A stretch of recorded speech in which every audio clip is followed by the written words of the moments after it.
Okay, Jerry here. We've got Proverbs 19. As you know, we go through the book of Proverbs over a course of a month, and this is the 19th of the month, so it's Proverbs 19. Better is a poor man who walks in his integrity than he who is perverse in speech and is a fool.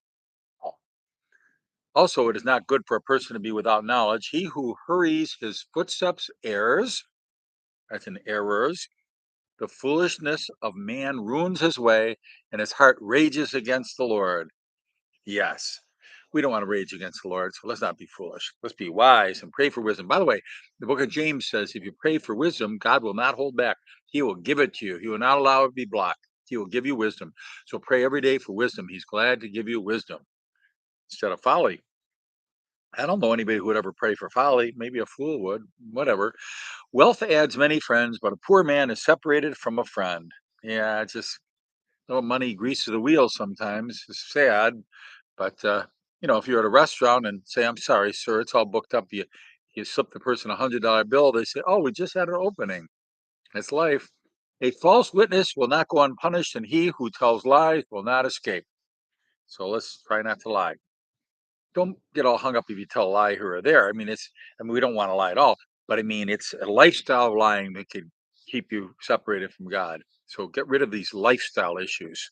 Don't focus on the one petty thefts, a little white lie or a little petty theft someplace. Of course, try not to do any, but the ones you should do is the one you repeat again and again and again, the habits. Like with me, like talking too much.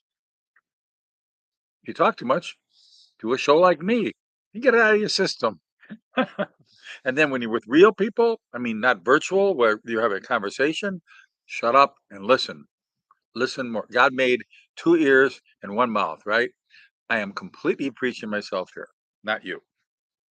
Many will seek favor of a generous man, and every man is a friend to him who gives gifts. Again, money makes the world go round, but that's worldly ways. We want to have spiritual ways. We want to have power and authority from on high. I mean, you can't send $1 million to the White House, say, "Dear Joe, please quit." He's keep the money or give it to Hunter, and he's not going to quit. But if you spiritually pray and say, "God, this king of yours that you allowed in office, Joe Biden, or president of yours, he's ruining everything you built here. Yes, we messed up. I'm sorry. I repent for our nation. Give us a better president, please." A much better shot doing that than giving $1 million to Joe or to Hunter. All the brothers of a poor man hate him. Oh, that's sad. How much more do his friends abandon him? He pursues them with words, but they are gone. Ouch. This is just showing that if you got affluence, got money, you got things, you gotta draw people. But it's like fly paper. When I was a kid, they used to sell fly paper. I don't know if they do it anymore. It's all sticky. You pull it down, and the flies would just sit there and die a miserable death. I hate that. I pick up flies today and throw them outside and let them live. But when I was a kid, I'd put them on fly paper. Ooh, didn't last long. I started feeling sorry for them back then. But yeah, it's like people we drawn to money like honey, but then they're not true friends. They're fit, what do you call fair weather friends? If it's good weather like this today, hey, you got a friend that wants to come over and visit. But if it's bad weather and you have something for them to do, you ask them for a favor, like you got to move a couch upstairs, you need two people. I'm sorry, it's a little rainy today. I got an appointment, whatever. He who gets wisdom loves his own soul. He who gets understanding will find good. A false witness will not go unpunished, and he who tells lies will perish. This means eventually he'll perish, not always right away. So don't just think if you get a little away with a little white one every so often, you can tell another white lie and another until they come to black lies. Guess what? Sin is sin, and they're all lies, and lying is sin. So just realize eventually those who tell lies will perish. All these lies are going to perish. So we want to be truthful. We don't want to steal. We don't want to run around killing. We don't want to do all this other stuff. Just try not to be an abortionist. Try not to be a president of the United States because the swamp just gets in everybody's blood, doesn't it? Joe Biden, maybe he was a nice guy at one time and had good policies. He's so old, I don't really know if he ever did. Did he ever? Was he ever conservative flip flop like some of these guys like 50 years ago? Or was he always to the left? I don't know. So make a comment and let me know. Luxury is not fitting for a fool, much less for a slave to rule over princes. Hey, us patriots were princes. To me, Biden is like a runaway slave that got in charge and is messing everything up. We got to find legal and moral ways to oust that joker. I mean, it's not even a joke. It's a bad joke. It's horrible what's happened in the United States. Just beg God for mercy and for regime change from on high spiritually. I'm not talking about what is today, the 19th. I don't want this day to live in infamy. Say the 19th, like we were talking about the 6th, people for regime change. I mean, you got to look over your shoulders sometimes. You think about free speech. Do we have it anymore? Free speech. What's that? What am I being arrested for? Free speech. What's wrong with that? It's in the Bill of Rights. What's a Bill of Rights? It's coming to that. If we don't fight it, patriots, keep fighting. Get that banana republic out of here and the constitutional republic back. A man's discretion shows him slow to anger, and it is his glory to overlook a transgression. Yeah, let's overlook some transgressions and not let it all get to us. Don't let the perfect become the enemy of the good. This is not necessarily true, but it's a way to quit worrying sometimes if you have the attitude of, don't, just two things you got to remember. You don't want to sweat the small stuff. And number two, it's all small stuff. Hey, don't worry about anything. Be worry. No, don't worry. Be happy. That's what I meant. Yeah, but we have to be concerned. We don't be worry in a sinful way, but we have to be concerned still and prayerfully ask for the right things to do for ourselves and for others and always keep God on your side. The king's wrath is like a roaring lion, but his favor is like dew on the grass. Ugh, I was mowing the lawn this morning and I had a little too much dew on the grass and my feet slipped and I live on a slope. And believe me, you could keep falling and rolling. It's not good to have dew on the grass in all circumstances. But generally speaking, on a hot day, like dew on the grass, like water, refreshing, the coolness of the dew on the grass. A foolish son is a destruction to his father, and the contentions of a wife are a constant dripping. Now, husbands too. If you're naggy your wife, drip, drip, drip, drip. Your wife climbs up a wall and she has to live on a rooftop on the other end of the house because you can't stand your nagging.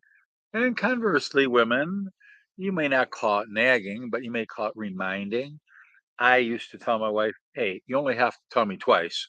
Because usually she'd tell me a third time and I'd remind her. She told me twice. That's all I need. I do need a second time a lot of times, but I don't need it the third time. If you need it the third time, you're not going to get it the fourth time or the fifth time or whatever. So just, if it's the right thing to do it, get it over with. We don't need a nagging. Oh, men, we hate nagging. Don't we hate nagging? We hate nagging. I would ask you to read one proverb a day on the corresponding day of the month each day if you could, but that might be nagging. I think I brought that up earlier. Do it if you want to, not because you have to, but because you want to. House and wealth are an inheritance from fathers, but a prudent wife is from the Lord. There you go. A prudent wife would be a non nagging wife, one who respects us and loves us. I think men need respect more than we need love. Put a comment in. Let me know. Which do you need more, love or respect? I want to hear somebody say, "Attaboy, good job. You're my hero." I've walked through hell dipped in kerosene to hear my woman say, "You're my hero. I respect you," in so many words. Well, it's a bit of an exaggeration, but you get my idea. You get my point. But a prudent wife is from the Lord. Oh, prudent wife. What a good thing. Get a prudent wife. Laziness casts into a deep sleep, and an idle man will suffer hunger. He who keeps the commands will keep his soul, but he who is careless will conduct, wait a minute, will conduct die. Oh, his conduct, let me start over. But he who is careless of conduct will die. I'm used to reading the New Living Translation, the one that Sid Roth from It's Supernatural told me to read. But then my friend Craig uh, tells me it's better to have the literal translation, which is New American Standard 95. That's one he thinks is the best. And there's even a derivative version of that he thinks even better than the regular 95, I guess. But it's not the newest one. Everybody's got their own Bible translations they like best. I don't know which one is the best, but I'm reading the NASB 95 today. Okay. But he who is careless of conduct will die. Ah, makes me want to rush off and be careless of conduct. How about you? No way. Huh. Let's be cautious. Let's guard our hearts. And when it's time to move, and you've got the peace of God, peace of the Holy Spirit saying, move, move. One who is gracious to the poor man lends to the Lord. So, you want to lend to God? Hey, Father, here's $50. Yeah, on second thought, you can keep it. I'm not just lending it to you. And I'm giving it to who? Him on the street, but he smells. What's that? Oh, I stink too. It's another thing. God gave us certain areas of the body that stink to remind us that without him we stink. And he will repay him for his good deed. Discipline your son while there's hope, and do not desire his death. Yeah, because if you don't discipline your son in time, and he dies as a fool or acting as a fool, he's not going to be with you for eternity, most likely. So discipline while there's hope, and do not desire his death. Saying that if you withhold discipline, it's like saying you want him to die because he's not going to be raised right that way. Does that make sense? Okay. Don't raise them up wanting entitlement mentality, like getting a check from the government for not working. That's not what we want to raise our children to do. We want them to be patriots. What do you want to be when you grow up? A patriot. Right answer. A man of great anger will bear the penalty for if you're weak. Yeah, I'm an enabler. It says if you rescue him, you only have to do it again. How many times have I rescued people? How many times do I believe them? They're lying to me. People on the street, I take them at their word, give them money. Oh, I'm not gonna have a drink this time. You don't always know, but I err on the giving side. You can do what you want. Listen to wise counsel and accept discipline, that you may be wise the rest of your days. Amen. Many plans are in a man's heart, but the counsel of the Lord will stand.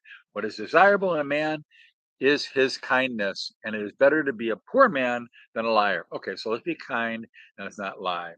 But let's also say the way it is.